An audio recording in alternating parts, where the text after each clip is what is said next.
Hindi ako perpektong ama, pero ginagawa ko ang lahat para sa kanya.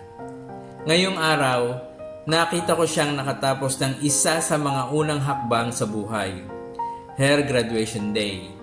At habang pinapanood ko siya, naisip ko, lahat ng pagod, puyat, sakripisyo, worth it pala. Oo, maliit lang ang kita.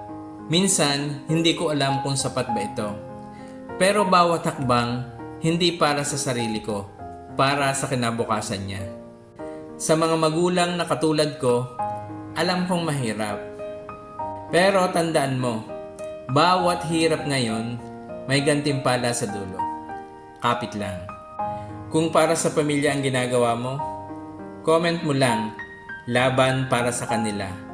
Tulungan natin ang isa't isa. Magkaiba man ang laban, iisa ang dahilan.